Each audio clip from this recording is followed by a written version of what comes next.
2.10 soalan 1A. Sketch the graphs of the following quadratic function. Okey, sekarang kita nak melakarkan graf berdasarkan quadratic function yang diberi. Okey, daripada sini, okey murid-murid, kita kena tahu dulu mula-mula. Okey, mula-mula kita kena kembangkan dahulu. Okey, di mana x square tolak 2x tambah 1 tolak 4. Kita kembangkan dahulu ya. X square tolak 2x tolak 3. Okey, jadi di sini kita boleh keluarkan nilai A, B dan C kita sebab kita nak tahu graf kita ni menyentuh satu titik ke, dua titik ke ataupun tidak menyentuh paksi X. Okey. Jadi sebelum itu kita boleh fokus kepada A dahulu. Kamu tengok A. Oh, A. Oh, sorry cikgu conteng pula. Okey, kita tengok A kita. Okey. Yang pertama.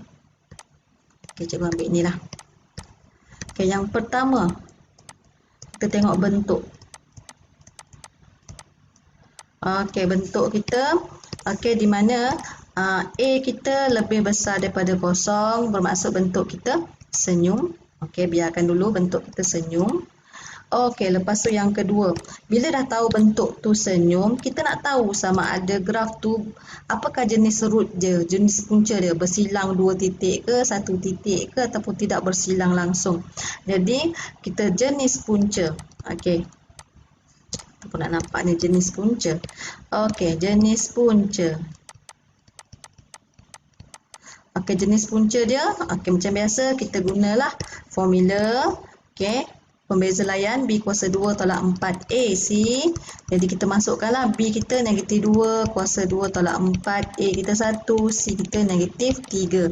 Jadi di sini kita akan dapat 4 tambah 12, jadi 16. Maksudnya lebih besar daripada kosong.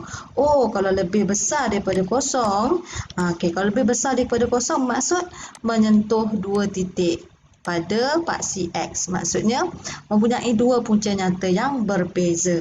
Okey, dah dapat pula bentuk. Lepas tu jenis punca pun kita dah tahu bersilang. Kalau dah bersilang, rasanya dekat nombor berapakah ia bersilang pada paksi X. Okey, seterusnya. Okey, nak tahu. Okey, jadi cikgu cari punca pula. Dah tahu jenis punca, punca-punca pula ataupun root. Okey. Root. Okey, nak cari X, persilangan X mesti Fx sama dengan kosong. Jadi cikgu kosongkan lah. Cikgu kosongkan maksudnya X square tolak 2X tolak 3 sama dengan kosong. Jadi cikgu kosongkan. Kita boleh faktor. Okey, kita boleh faktor di mana X 3 1 tolak tambah. Jadi X sama dengan negatif 1 dan 3. Okey, dah dapat dah. Okey, apa lagi? Okey, seterusnya kita tahu kalau bentuk dia senyum kita ada minimum point. Titik minimum. Okey, bila titik minimum pula, kejap kita nak cari titik minimum. Okey. Titik minimum. Okey, titik minimum keempat. Okey, cikgu suka guna rumus. Okey, rumus di mana X sama dengan negatif B per 2A. Okey, jadi di sini cikgu carilah negatif B per 2A. 2A, A cikgu 1. Jadi kita akan dapat 1 kat sini. Okey, jadi lepas tu dah dapat X pula, kita cari Fx pula. Fx tu di mana? Okey, Fx kita gantikan X sama dengan 1 tadi. 1 kuasa 2 tolak 2 sini 1 tolak 3. Okey, Fx kita akan dapat negatif 4. Jadi titik minimum kita, okey, titik minimum kita adalah X kita 1 tadi, sini negatif 4. Macam tu. Okey. Okey, jom kita lukis. Macam mana cara nak lukis? Okey, kita bagi senyum. Okey, bersilang pada paksi X pada dua titik.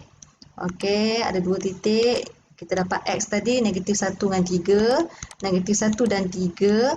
Jadi lepas tu kita dapat titik minimum kan? Okey, sini. 1 negatif 4. Okey, lepas tu kat mana pula paksi Fx kita? Kita tengok persilangan pada paksi Fx ataupun Y. Maksudnya C kat sini. mesti bersilang pada negatif 3.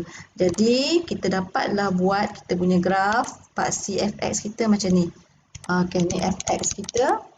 Okey, sini adalah persilangan y ataupun fx. Jadi inilah kita punya graf fungsi kita untuk 1a. Jadi boleh juga kita nak penuhkan. Maksudnya ini adalah graf fx sama dengan x tolak 1 kuasa 2 tolak 4. Okey.